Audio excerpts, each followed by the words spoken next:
पास जो स्रोत हैं वो इसी अनुच्छेद 19 की परतों को खोलते हैं।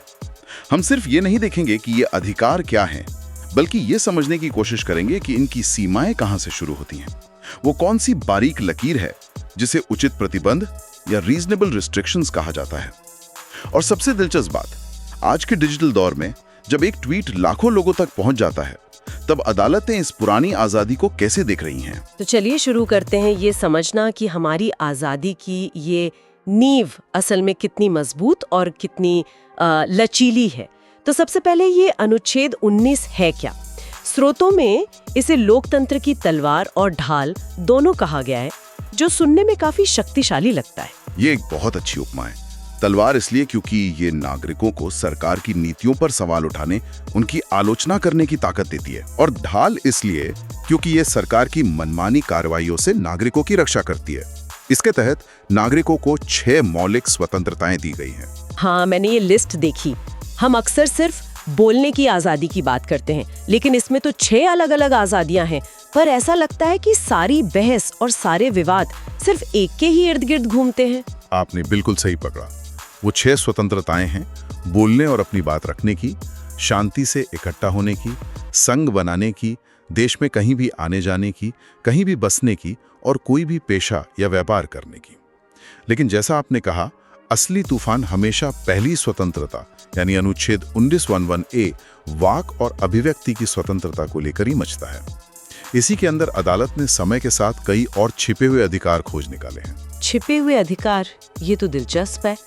मतलब ये संविधान में सीधे सीधे नहीं लिखे थे? नहीं, उन्हें अदालत ने व्याख्या करके इसमें शामिल किया है। जैसे इसमें सिर्फ बोलना, लिखना या पेंटिंग बनाना ही नहीं है, बल्कि चुप रहने का अधिकार भी शामिल है। चुप रहने का अधिकार, ये तो विरोधाभासी लगता है।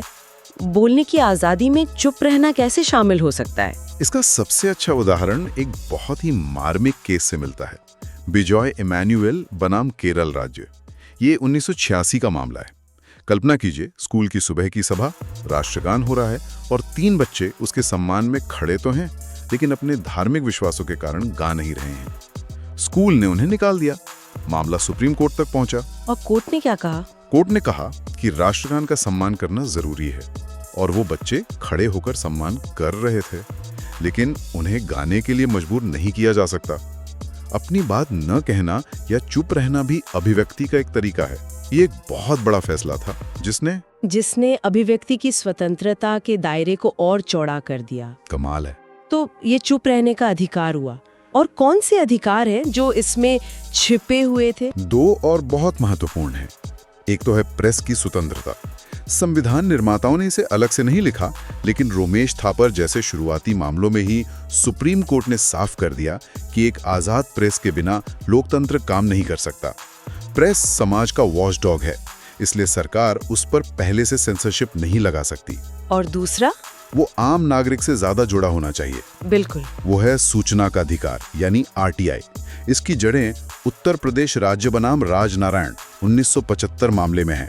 अदालत ने कहा कि लोकतंत्र में जनता मालिक है और मालिक को ये जानने का हक है कि उसका नौकर यानी सरकार क्या काम कर रही है।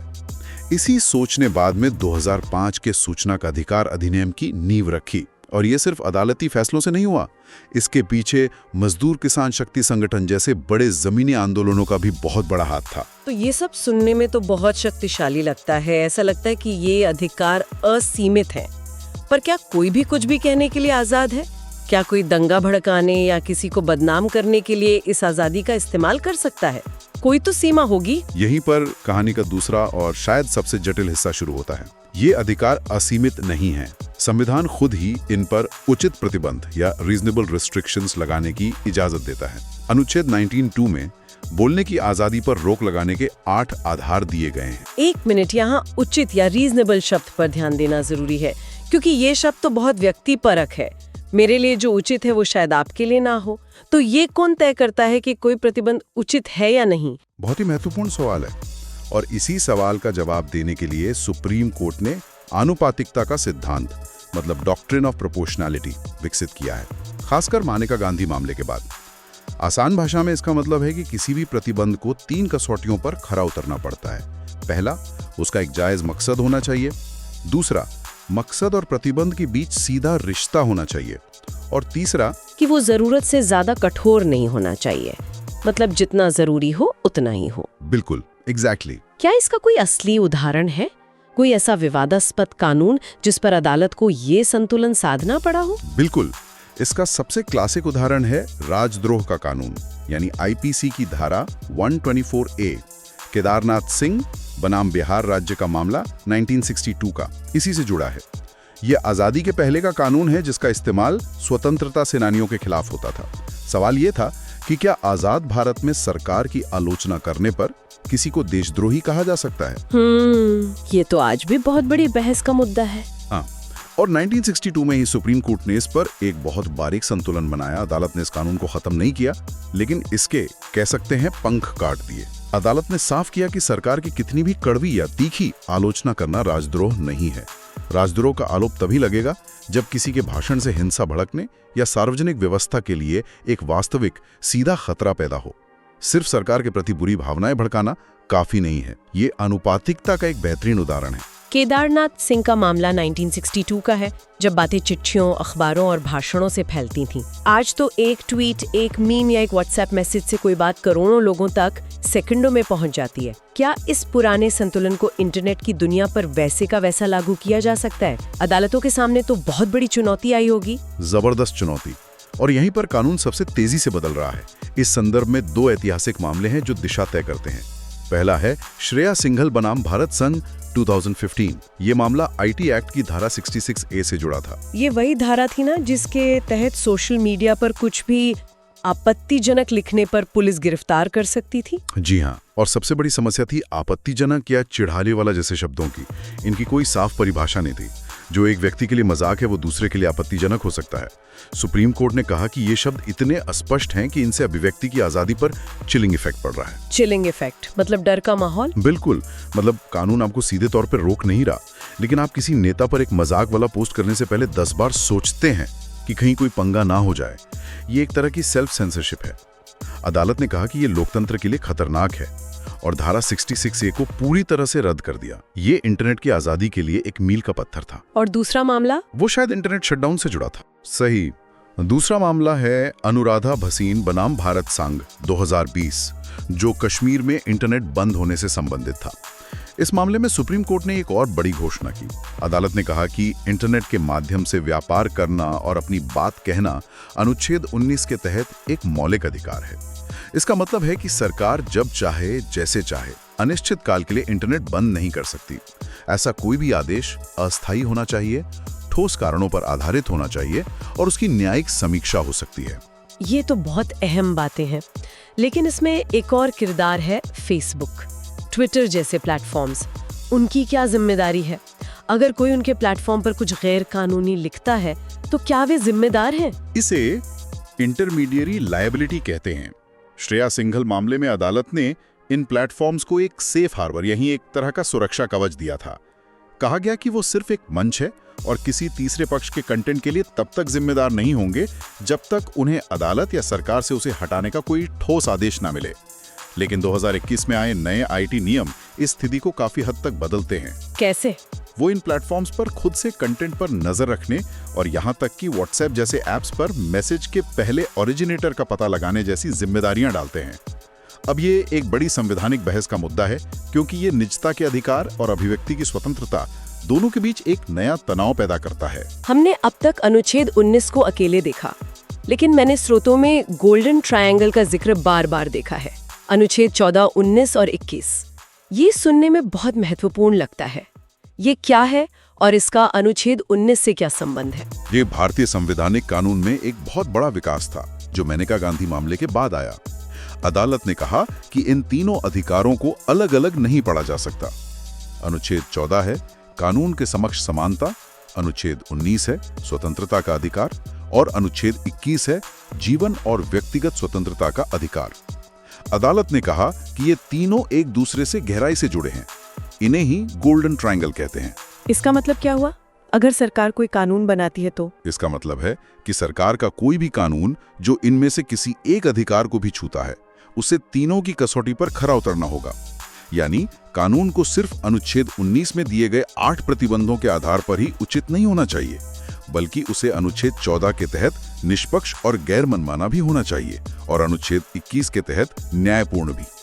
इससे हमारे अधिकारों को एक तिहरी सुरक्षा मिल गई। तो इसने तो हमारे अधिकारों को और ज्यादा मजबूत कर दिया है ना? सैद्धांतिक अंश तो बिल्कुल हाँ, लेकिन हमारे पास जो एक अकादमिक स्रोत है, NUJS लॉ रिव्यू का एक पेपर, वो एक बहुत ही बारीक और चौंकाने वाला तर्क देता है। ये एक अनुभवजन्य अध्ययन पर आधारित है, यानी असली मामलों के डेटा पर। और वो क्या कहता है? वो ये कहता है कि व्यवहार में कुछ अनपेक्षित हो रहा है। जब अदालतें इन तीनों अनुच्छेदों को एक साथ पढ़ती हैं, तो वे अक्सर सिर्फ उचितता और निष्पक्षता के सामान्य सिद्धांत पर ही ध्यान केंद्रित करती हैं। और इसमें समस्या क्या है? ये तो अच्छी बात लगती है। समस्या ये है कि इस प्रक्रिया में वे अक्सर ये जांचना भूल जाती हैं कि अनुच्छेद 19 पर लगाया गया प्रतिबंध अनुच्छेद 19(2) में दिए गए उन 8 विशिष्ट आधारों जैसे सार्वजनिक व्यवस्था या राज्य की सुरक्षा में से किसी एक को पूरा करता भी है या नहीं। शोध के आंकड़े हैरान करने वाले हैं। जब अनुच्छेद 19 का जिक्र 14 या 21 के साथ आता है, तो 70% मामलों में इन विशिष्ट आधारों की जांच ही नहीं होती है। लेकिन जब अनुच्छेद 19 पर अकेले बहस होती है, तो केवल 15% मामलों में ऐसा होता है। अरे, मतलब जिस गोल्डन ट्रायंगल को अधिकारों का सुरक्षा कवच माना जाता था, वो अनजाने में अनुच्छेद 19 के अपने विशेष सुरक्षा कवच को कमजोर कर रहा है। उस शोध का तर्क यही है। ये एक बहुत ही महत्वपूर्ण आलोचना है जो दिखाती है कि कैसे कभी-कभी अच्छे इरादे वाले कानूनी सिद्धांत भी व्यवहार में अप्रत्याशित परिणाम दे सकते हैं। ये इस बात पर जोर देता है कि प्रक्रियात्मक जांच कितनी जरूरी है। तो आज के इस पूरे बातचीत को अगर हम समेटें तो अनुच्छेद 19 हमारे लोकतंत्र का दिल है, लेकिन ये कोई पत्थर पर लिखी लकीर नहीं है। ये एक जीवित, सांस लेती हुई अवधारणा है जिसे अदालतें लगातार नई चुनौतियों, नई तकनीक के हिसाब से संतुलित और फिर से परिभाषित कर रही हैं। बिल्कुल। हमने 6 मौलिक स्वतंत्रताओं से शुरुआत की, फिर उन पर लगे उचित प्रतिबंधों की जटिल दुनिया को समझा और देखा कि कैसे राजद्रोह जैसे पुराने कानूनों से लेकर इंटरनेट शटडाउन जैसी नई चुनौतियों तक न्यायपालिका इस संतुलन को बनाए रखने की कोशिश कर रही है। और इसमें गोल्डन ट्रायंगल जैसी अवधारणाओं की अपनी जटिलताएं भी हैं। आज की इस चर्चा से मेरे मन में एक आखिरी विचार आ रहा है। हमने सूचना के अधिकार RTI की बात की, जो सीधे तौर पर अनुच्छेद 19 से ही निकला है। ये कानून नागरिकों को सरकार से सवाल पूछने की ताकत देता है, लेकिन एक स्रोत इस पर एक जरूरी सवाल उठाता है। वो कहता है कि ये कानून जानकारी मांगने पर केंद्रित है, न कि सरकार द्वारा खुद से जानकारी देने पर। हाँ, ये एक प्रोएक्टिव डिस्क्लोजर की बहस है। वही तो यहाँ एक बड़ा सवाल खड़ा होता है। एक सच्चे पारदर्शी लोकतंत्र में क्या सूचना एक ऐसा अधिकार होना चाहिए जिसे संघर्ष करके मांगना पड़े, या ये एक ऐसी जिम्मेदारी होनी चाहिए जिसे सरकार को खुद होकर बिना मांगे पूरा करना चाहिए? एक जागरूक नागरिक होने का असली मतलब क्या सिर्फ सवाल पूछना है, या एक ऐसी व्यवस्था की उम्मीद करना भी है जहां सवाल पूछने की जरूरत ही कम पड़े?